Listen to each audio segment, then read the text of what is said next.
नमस्कार दोस्तों, हमारी चैनल में आपका हार्दिक स्वागत है। आज हम सुन रहे हैं बड़ी मजेदार कहानी, राजस्थान की सत्य घटना।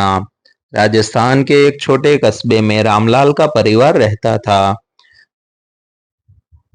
रामलाल कस्बे में किराने की दुकान चलाते थे। मेहनती, ईमानदार और मितभाषी इंसान।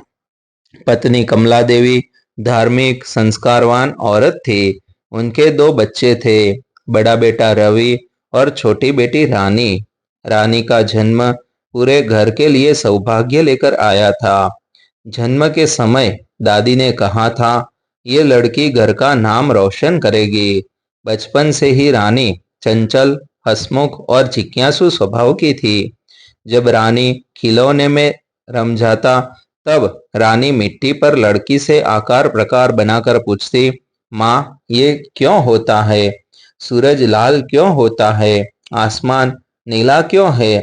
कमला देवी हंसते हुए जवाब देती, बिटिया तेरे सवाल तो पंडित जी भी न सुलझा पाए। रानी को पढ़ाई से बेहद लगाव था।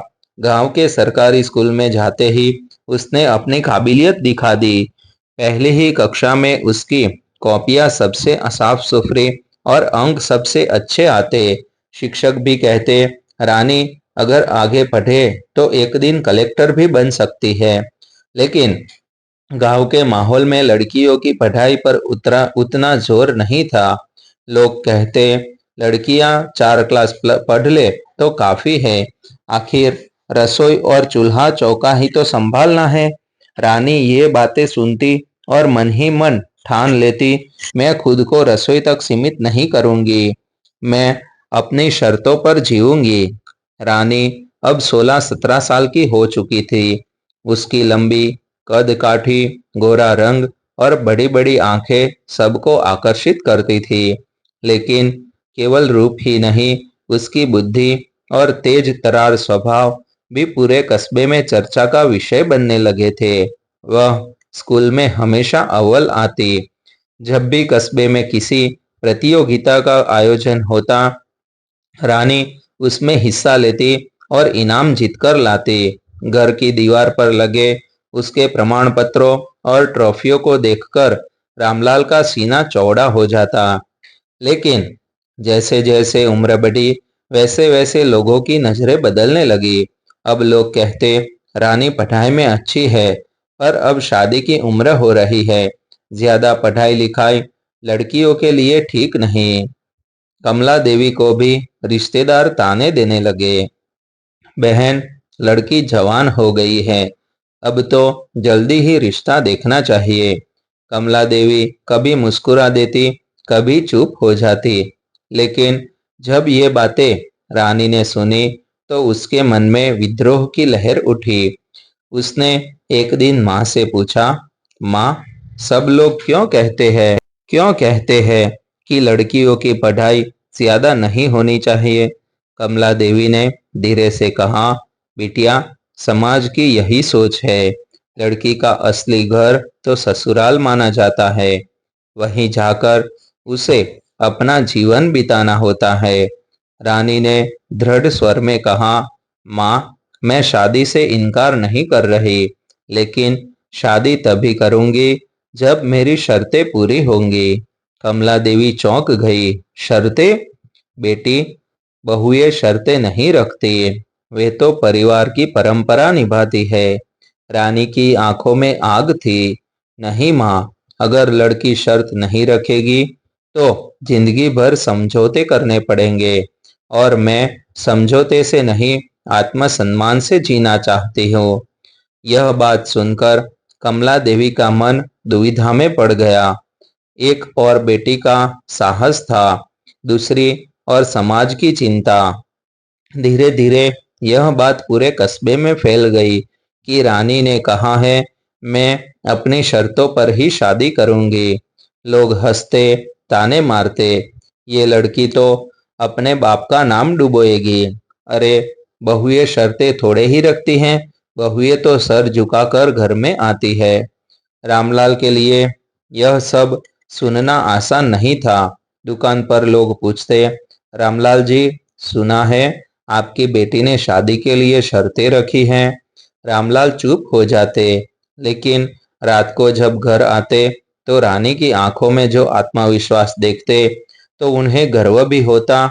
एक दिन पूरे परिवार के सामने रानी ने अपनी शर्तें साफ साफ रख दी।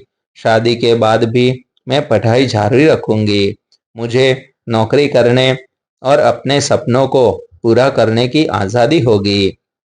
मेरे ससुराल में औरतों को बराबरी का हक मिलेगा। रिश्तेदारों ने सुनकर ताली बजाई और हंसते हुए बोले, रामलाल, ये कैसी लड़की पाली है तुमने? बहू बनकर घर में काम करेगी या अपने नियम चलाएगी? रामलाल का चेहरा लाल हो गया, लेकिन उन्होंने रानी को डांटा नहीं। वे जानते थे कि बेटी की जिद बेकार नहीं है। रानी अब एक मोड़ पर खड़ी थी।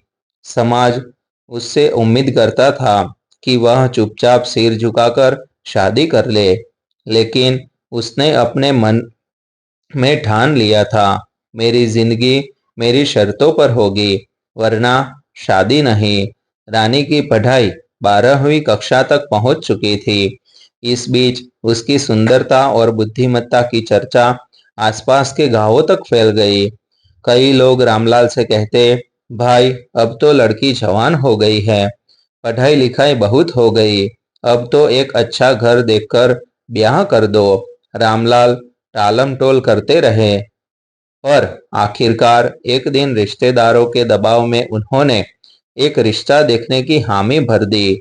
रिश्ता शहर के नामी व्यापारी शंकरलाल के घर से आया। उनका बेटा अजय दिखने में सुंदर और पढ़ाई में साधारण, पर घर का कारोबार अच्छे से संभाल लेता था। शंकरलाल का परिवार बहुत रूढ़िवादी था। उनकी सोच थी, बहू घर की इज्जत होती है, उसका असली काम घर और रसोई है। रविवार को रिश्ते वाले लोग रामलाल के घर पहुंचे। कमला देवी ने झटपट घर साफ किया, रसोई में मिठाइयाँ बनाई। रानी को भी सजाया गया। लाल सलवार कुर्ते में वह और भी सुंदर लग रही थी। रानी ने मन ही मन ठान रखा था, आज मैं अपनी शर्तें साफ साफ रख दूंगी। बैठक में सभी लोग बैठ गए। अजय के माता पिता ने औपचारिक बातें शुरू की। रामलाल जी, आपकी बेटी तो बड़ी संस्कारी और सुशील लगती है, हमें बहुत पसंद आई। कमला देवी ने मुस्कुराकर कहा, जी, हमें भी आपका घराना अच्छा लगा। तभी शंकरलाल बोले, बस एक बात साफ कर दे, हमारी बहू को घर का कामकाज पूरी तरह संभालना होगा। औरत का असली गहना उसका घूंघट और उसकी चुप्पी है। ये सुनते ही रानी का चेहरा सख्त हो गया। उसने धीमे मगर साफ स्वर में कहा, माफ कीजिएगा, मैं शादी तब भी करूंगी जब मेरी 3 शर्तें पूरी हो। सभी चौंक उठे। शर्तें? अजय की मां ने आश्चर्य से पूछा। रानी ने बिना घबराए कहा, हाँ, पहले, शादी के बाद भी मैं अपनी पढ़ाई जारी रखूंगी। दूसरी, मुझे नौकरी करने और अपने पैरों पर खड़ा होने की आज़ादी होगी। तीसरी, मेरे ससुराल में औरतों को बराबरी का हक मिलेगा। बैठक में सन्नाटा छा गया। अजय हैरान था। उसने कभी किसी लड़की को इतनी साफ गोई से बोलते नहीं देखा था। शंकरलाल का चेहरा गुस्से से लाल हो गया। उन्होंने ऊंची आवाज में कहा, ये कैसी बातें कर रही हो बिटिया? बहुएं घर के नियम मानती है, शर्तें नहीं रखती। हमारी बहू हमें अपने हिसाब से नहीं चलाएगी। कमला देवी डर गई। उन्होंने रानी को आंखों से चुप रहने का इशारा किया, लेकिन रानी ने दृढ़ स्वर में कहा, मैं समझौते वाली जिंदगी नहीं जी सकती। अगर मेरी शर्तें आपको मंजूर नहीं तो मैं ये रिश्ता नहीं चाहती। शंकरलाल तमतमाते हुए उठ खड़े हुए। रामलाल जी, आपकी बेटी को हम बहू नहीं बना सकते, हमें बहू चाहिए, मालकिन नहीं। वे सब नाराज होकर चले गए। घर में सन्नाटा छा गया। कमला देवी रोने लगी, हे भगवान, अब कौन इस लड़की से शादी करेगा? अब लोग हंसेंगे हम पर। रानी ने माँ का हाथ पकड़ा और शांत स्वर में कहा, माँ, समाज चाहे कुछ भी कहे, पर मैं अपने सपनों में समझौता नहीं करूंगी। अगर शादी करनी होगी तो मेरी शर्तों पर ही होगी। रामलाल चुपचाप बैठ गए। उनके दिल में तूफान था। समाज की इज्जत और बेटी की खुशी, दोनों के बीच वे फंस गए थे। उस रात रानी खिड़की से आसमान की ओर देखती रही।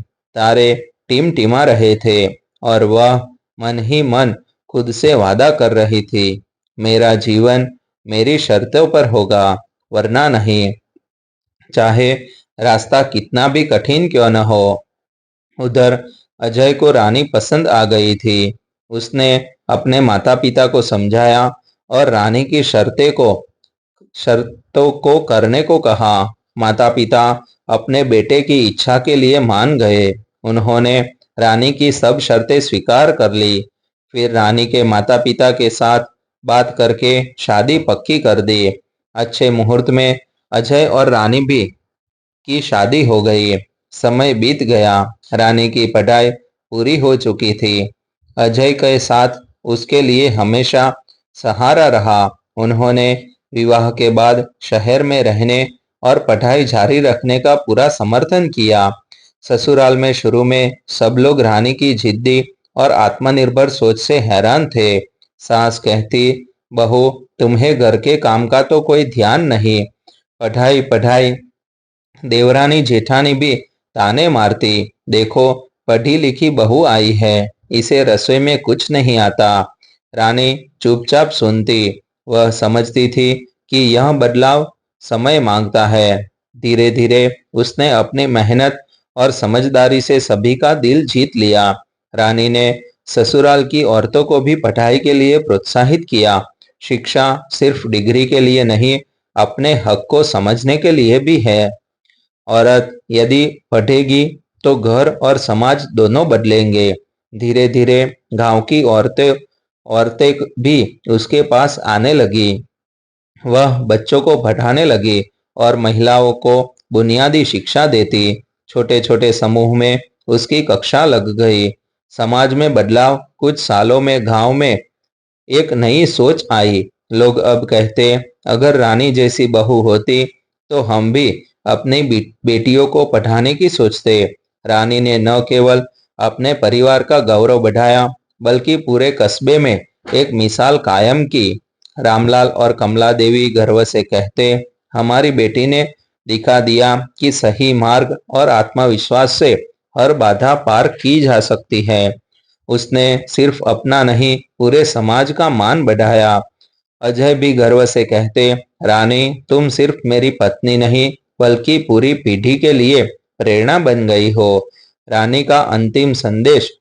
रानी अब अपने अनुभवों को युवतियों के साथ साझा करती थी। उसकी बातें सभी के लिए सीख बन गई। औरतों को अपनी शर्तों पर जीने का साहस होना चाहिए। शिक्षा और आत्मनिर्भरता किसी उम्र में भी हासिल की जा सकती है। समाज के दबाव के बावजूद अपने सपनों के लिए लड़ना जरूरी है। रानी मुस्कुराती हुई कहती, मेरी जीत सिर्फ मेरी नहीं, हर उस लड़की की है जिसने अपने अधिकार और सपनों के लिए जंग लड़ी। समझौता मत करो, अपने आत्मसम्मान को कभी मत छोड़ो। गांव में अब लोग उसे आदर से रानी दीदी कहकर बुलाने लगे। अंतिम बोध। रानी की कहानी यह सिखाती है कि सपनों और आत्मसम्मान के लिए डटकर खड़ा होना चाहिए। शिक्षा और समझौता नहीं, बल्कि साहस और आत्मविश्वास जीवन में असली जीत लाते हैं।